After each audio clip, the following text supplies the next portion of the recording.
Nous allons évoquer l'affirmation de la puissance à partir des mers et des océans en y intégrant une étude des forces de projection maritime et de la dissuasion nucléaire.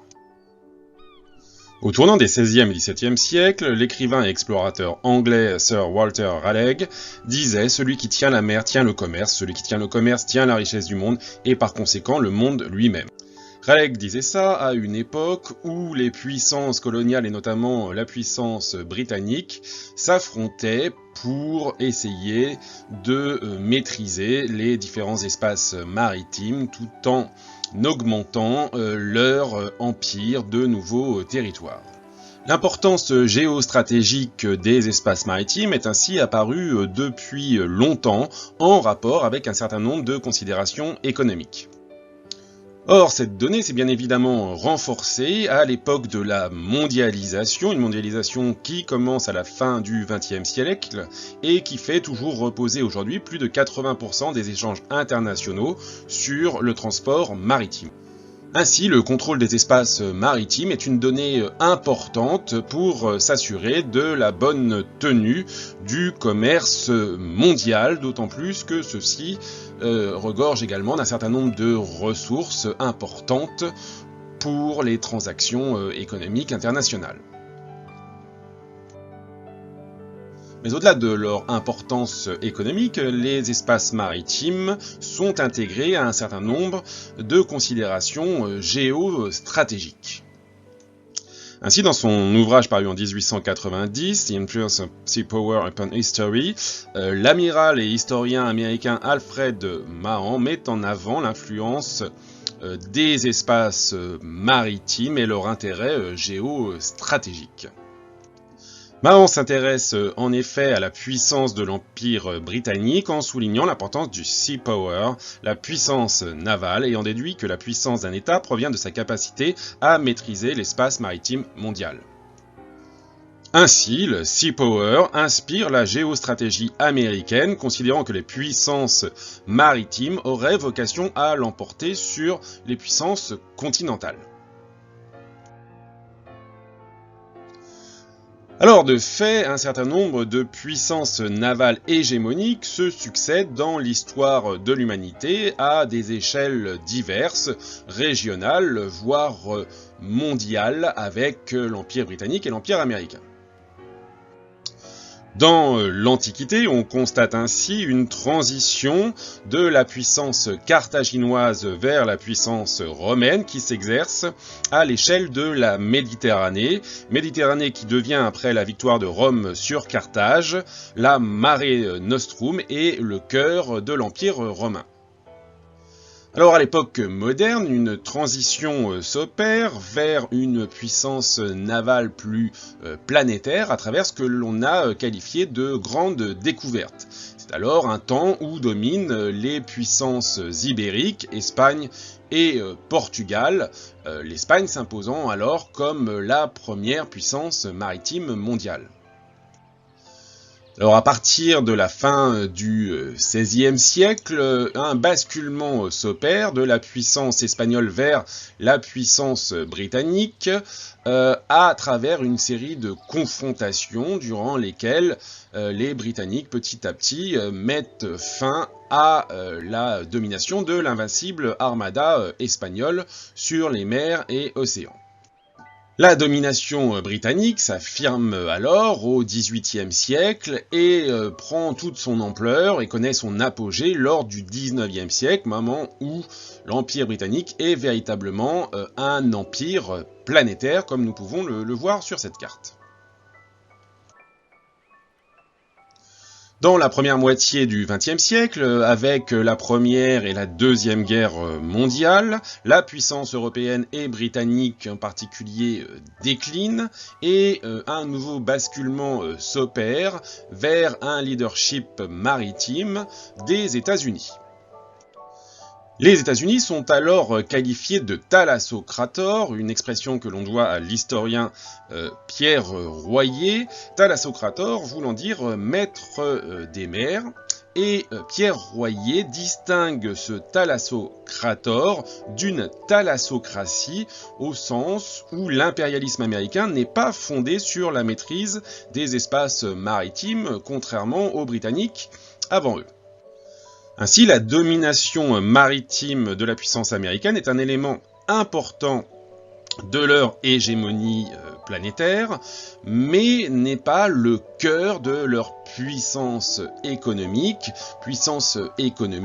qui s'appuie notamment sur l'importance du marché intérieur américain, contrairement aux Britanniques qui étaient à leur époque davantage tournés vers l'extérieur et pour qui l'Empire maritime était véritablement le cœur de leur puissance économique. Alors, quoi qu'il en soit, la marine américaine est aujourd'hui la seule puissance maritime globale.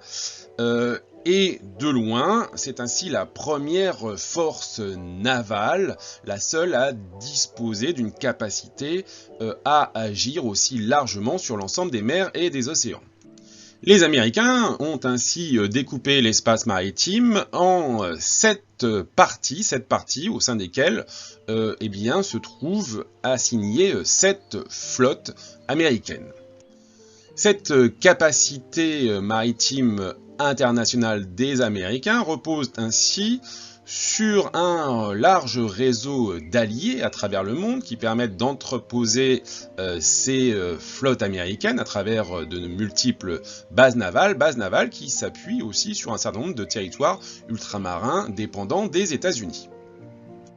On notera ainsi la présence de flottes américaines à Singapour, au Japon, ou encore à Diego Garcia appartenant aux Britanniques.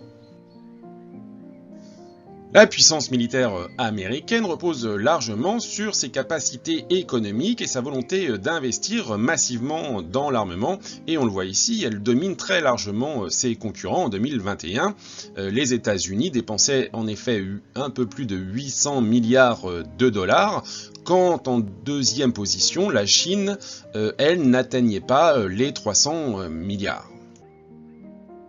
Or, on mesure que ces dépenses sont extrêmement importantes globalement, mais même si on les rapporte au nombre d'habitants, où, vous le voyez, la hiérarchie ne change pas, en tout cas pour les États-Unis, puisqu'on mesure qu'un pays comme la France, ici, consacre un budget très important, en tout cas c'était le cas en 2021, en rapport avec ses capacités économiques pour l'armement.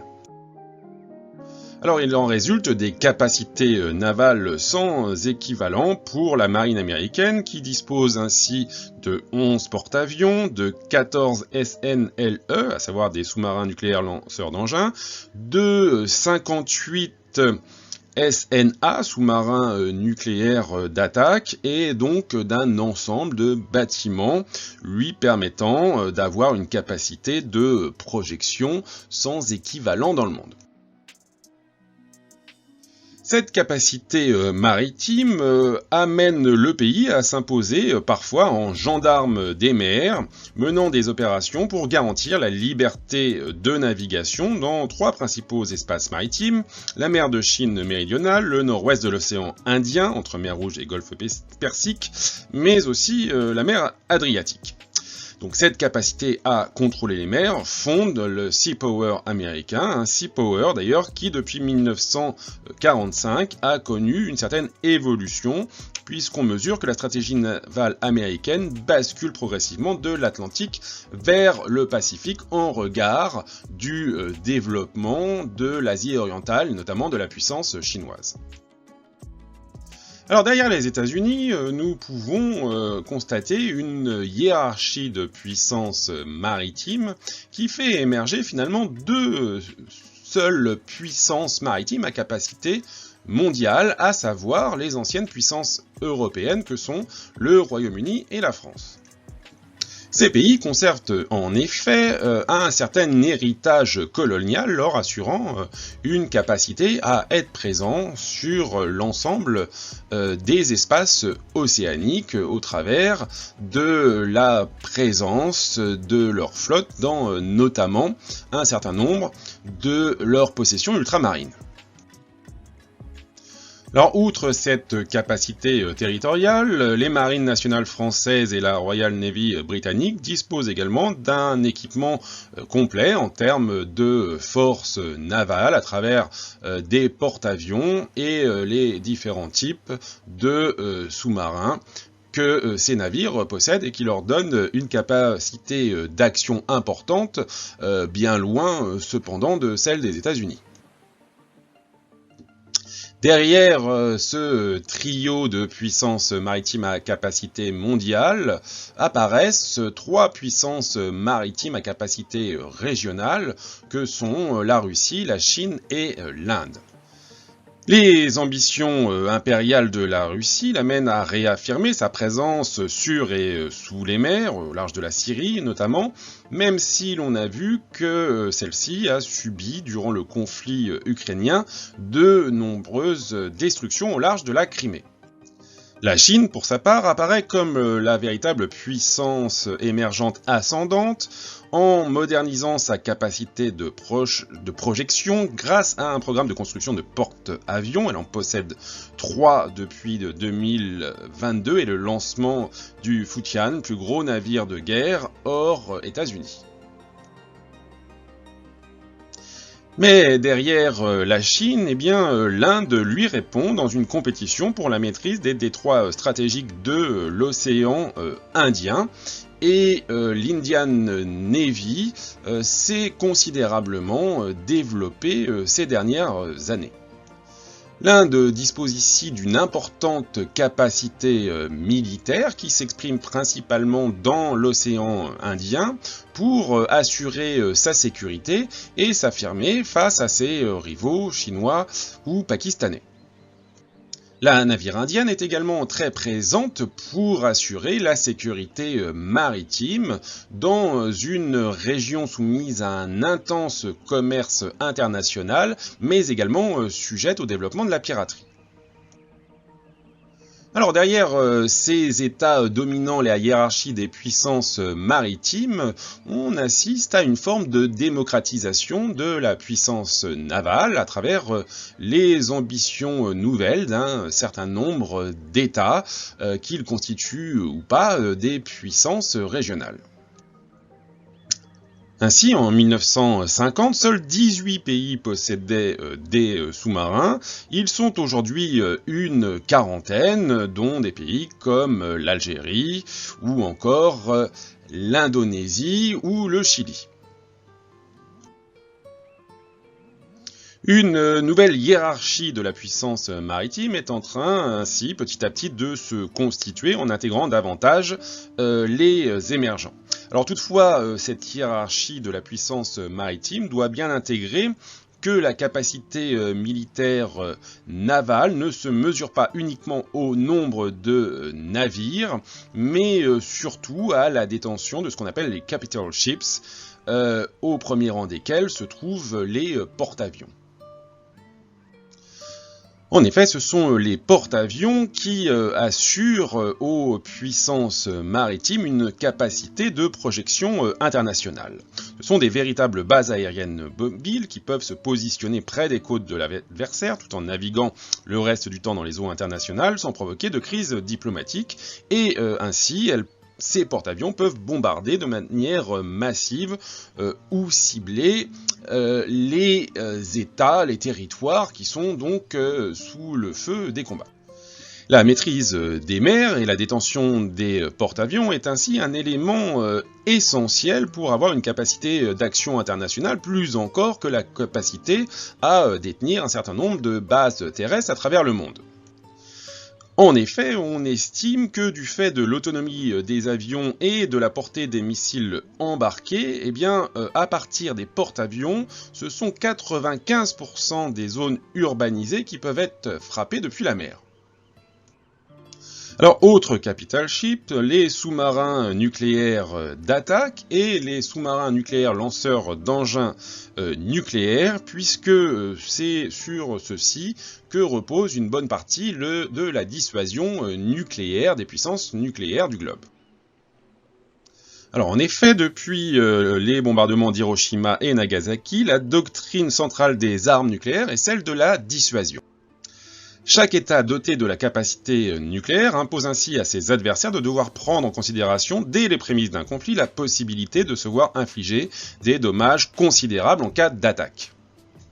Or, ce sont les forces navales qui participent à cette dissuasion nucléaire en garantissant en tout temps et en tout lieu une capacité de frappe. En effet, les sous-marins nucléaires lanceurs d'engins, les SNLE, indétectables, ont un tir de missile qui peut toucher n'importe quel État depuis les mers.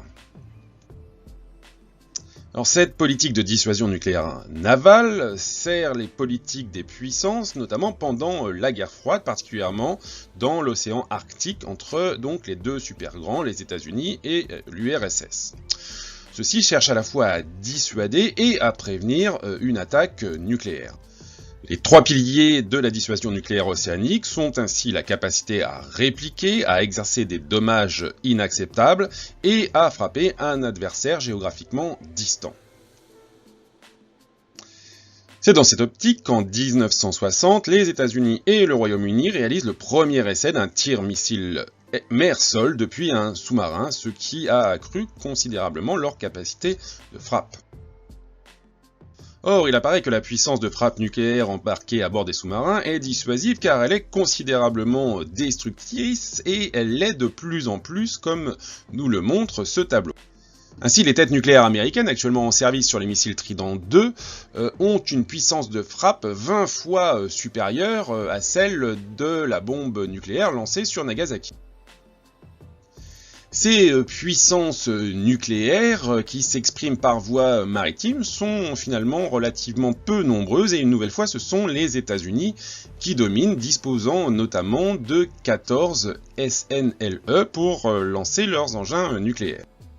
La Russie apparaît également comme une puissance nucléaire majeure, elle possède globalement d'ailleurs plus d'ogives que les États-Unis, possédant 11 sous-marins nucléaires lanceurs d'engins.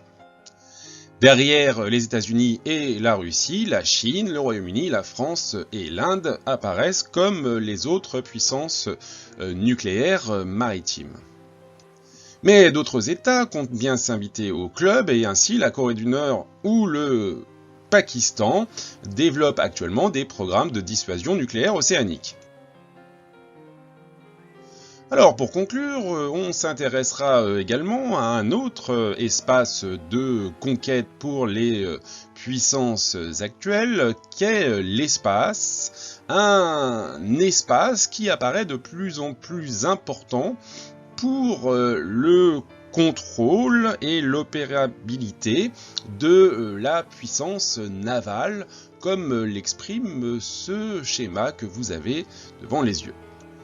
Espace et océan semblent donc réellement être de plus en plus des cibles prioritaires pour l'expression de la puissance et la maîtrise géostratégique des États qui dominent actuellement notre planète.